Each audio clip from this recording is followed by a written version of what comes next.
The What to Next podcast helps you build a TBR of future favorite books. In each episode, Lori and Maine interviews authors and book influencers to recommend books they loved for you to pick up today.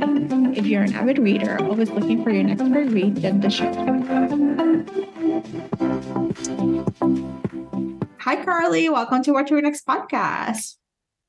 Hi, thank you for having me. So happy to have you here. Tell us a little bit about yourself, what you've been up to.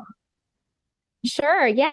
So I've been writing a ton. My first book came out last year. It was called Every Summer After.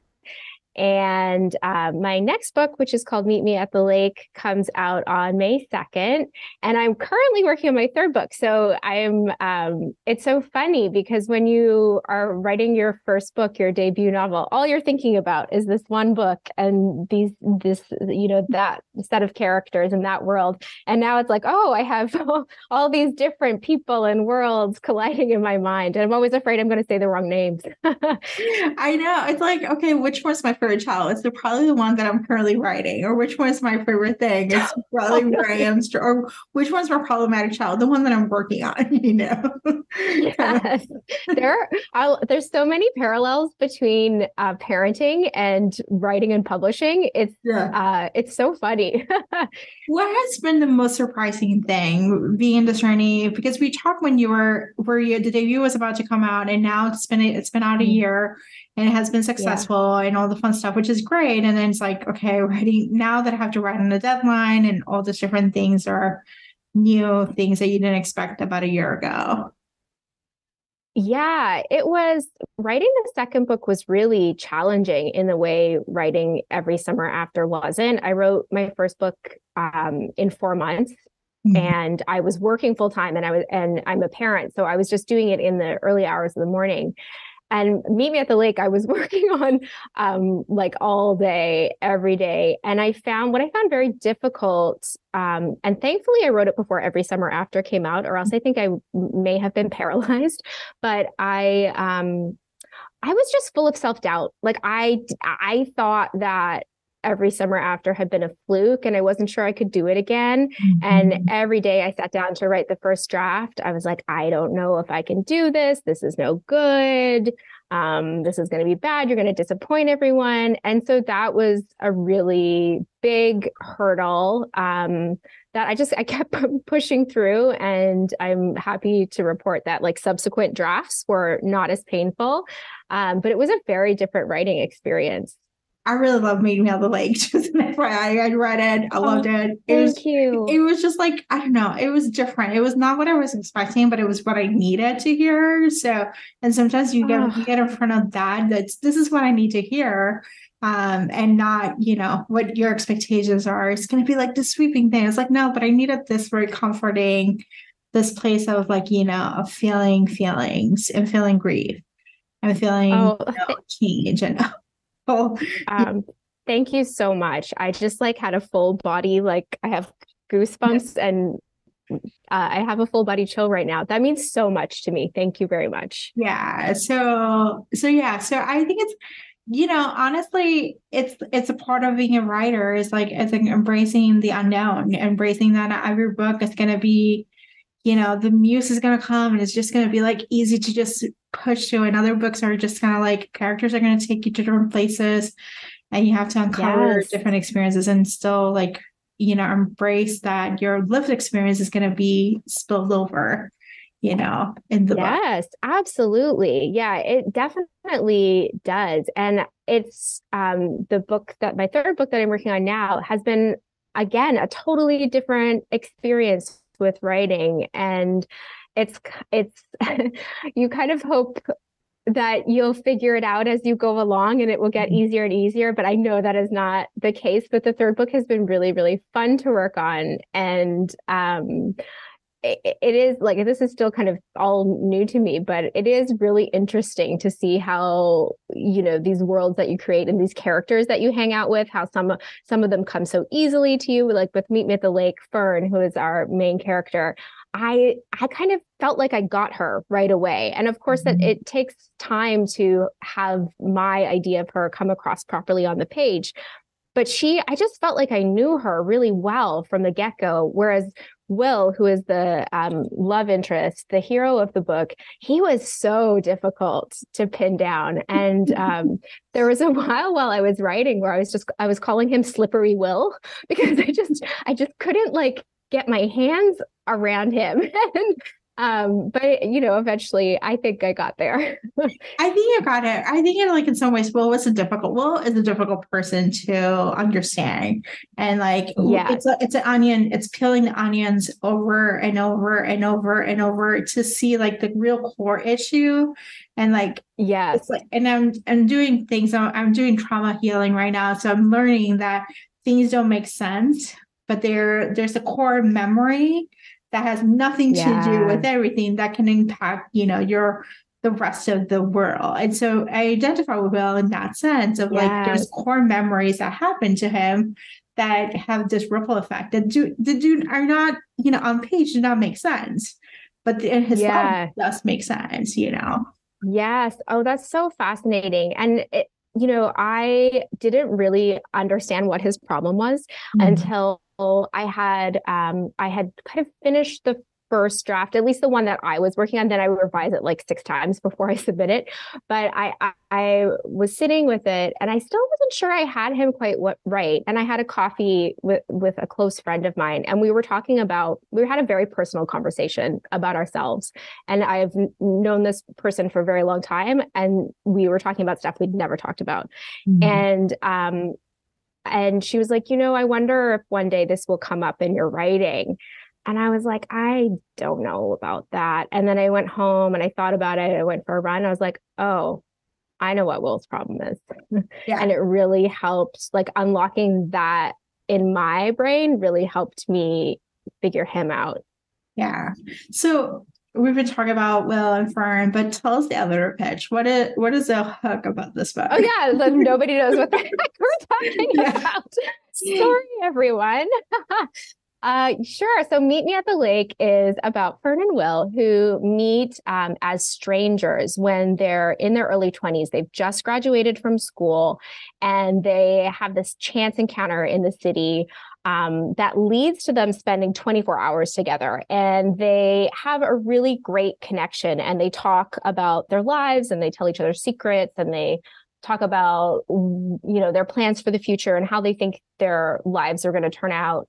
And they make a pact to meet in a year's time at the resort where Fern grew up. And Fern shows up and Will does not. And then cut forward 10 years later, and Fern has gone back home to run the resort. And the place is in a pretty bad state. Her ex-boyfriend is the manager. And in walks Will, who she hasn't seen for a decade, with an offer to help. And Fern she needs help. She's not sure if she can trust him. He is vastly different from the person that she remembers. And, she is a little hurt from being ghosted in the past. And she feels like he's keeping something from her, that he's not being completely truthful. And the book is told, like every summer after, the book is told in alternating timelines. So it goes back and forth between the present summer, where you're at Brookbank's resort with Will and Fern and the guests there, and there's this kind of fun cast of characters. And then the 24 hours in the past, 10 years ago, where they're kind of wandering around the city and getting to know each other. And that's the gist of it. Love this. I love the fact that you kept us with the alternating timeline, because there's something, I know it's a lot of work for the writer, but it's a lot of fun to see, get an insight of the past, of the seeds of the past, and to be able to see it in the present moment, how it interacts, Yeah, I love it. I feel like when I'm generating ideas for books, mostly what I'm doing is thinking about backstory.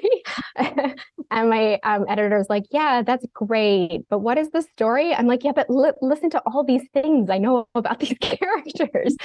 So I love how alternating timelines get I love it when backstory is story. So I love that about that method. And also I feel like it's a bit of a cheat, because you get to write 2 short stories in one instead of one long one. Yeah. and so it can be I can see like there are definite challenges it presents, but it also has some it has some positive parts too. I love this. All right, so we got to talk some book recommendations. Do you have any books to recommend our listeners to pick up? Of course. Yeah, I have I'm going to start with a book that's called Sunshine Nails, and it's written by a woman named Mai Nguyen. She is this is her debut novel. It's out later this summer.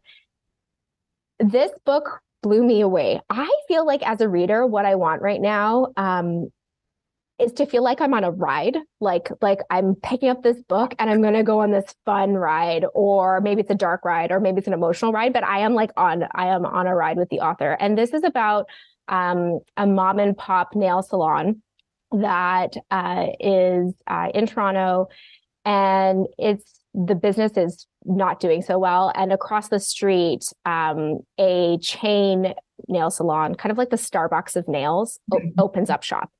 And the book is about the family's really misguided, unethical attempts to keep the nail salon in business. It's interesting because it's set in 2016, which it was following this huge New York Times investigation in 2015 about the state of bad labor practices at nail salons in New York City.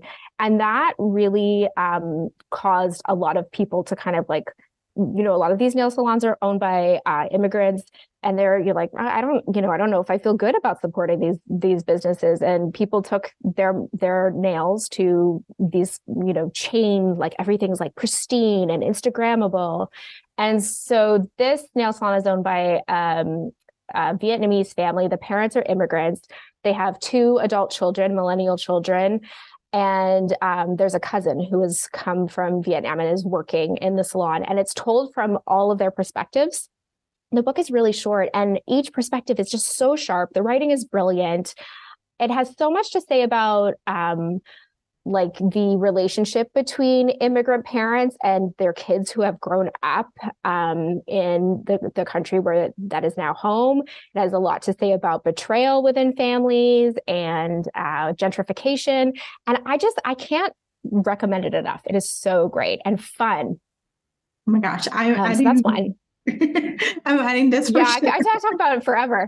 I'm not, when I read, I don't annotate. Yeah. But on the 3rd page, I got out my pen because the writing is so gorgeous, and funny. Yeah. So yes, Sunshine Nails by Mai Nguyen. And then keeping with my Canadian author theme, and I'm not typically I don't typically read dark fiction, but The Whispers by Ashley Audrain, which is coming out in June. This is Ashley's 2nd book, is phenomenal. Her first book was called The Push, which was about a woman who suspects her daughter's a sociopath. And this book is set, it's kind of like dark suburbia, where it's told from the perspective of 4 women in a suburban neighborhood. And at the beginning of the book, one of the women's children falls out of his bedroom window under suspicious circumstances and he's in a coma. And so it's kind of like what happened there, and then it's basically about the secret lives of these 4 women. And it is so, when I started reading it, and Ashley is also a gorgeous writer, I was like, oh, this is brutal, but this is going to be a ride. And it was unexpected and wonderful. And I loved it so, so much. And then in romance, I feel like there's so many good romance books coming out this year, and it's so hard to pick one. But you know what else? You know what I'm going to say? If you read Meet Me at the Lake and you enjoy that, you should read Ashley Poston's The 7-Year Slip, which is coming out. Sure what month it's coming out. I'm sorry. July. I think it's around in the summer. Apologies, Ashley. I'm sorry. And so it is about a couple that meets in an apartment that causes you to travel 7 years into the past or the present. It's like a time travel apartment. And so they meet in this apartment, but they're out of sync in time. And what I love The Dead Romantics, Ashley's book last year. It was one of my favorite romances last year. And Ashley and I share an editor. And so I got this early copy of her book, and Amanda was like, I'm curious, like, I can't wait for you to read this one, because you two were having a weird mind meld as you were writing. Like, we're exploring similar themes, and there are even like little teeny details that we both have in the book. And I was reading it, I was like, oh, it's so interesting how Ashley and I are exploring the idea of the person you think you're going to be and the person you are, and how time changes us in two very different ways. And Ashley creates these really like magical worlds and in this one apartment for this book, and it's just so fun to spend time with. But I really recommend reading both the books together and just seeing like, oh, it's so weird, some of the things they were both thinking about. I am bumping that up for sure. Oh yeah, it's really good. Oh my gosh. I love these recommendations. Carley, tell us where we can find it online. Sure. Yeah. I'm most active on Instagram, and I'm at Carley Fortune, and my website is carleyfortune.com. And I have a newsletter that I send out. So that's the place to subscribe to it. Awesome. Thank you, Carley, for being on the show. Thank you for having me. If you enjoyed this podcast, feel free to share with friends, subscribe, rate, and review the show. This is the easiest way to support the podcast. For a list of books mentioned and other book recommendations, please visit whattoreadnextblog.com. Thank you so much for listening, and happy reading.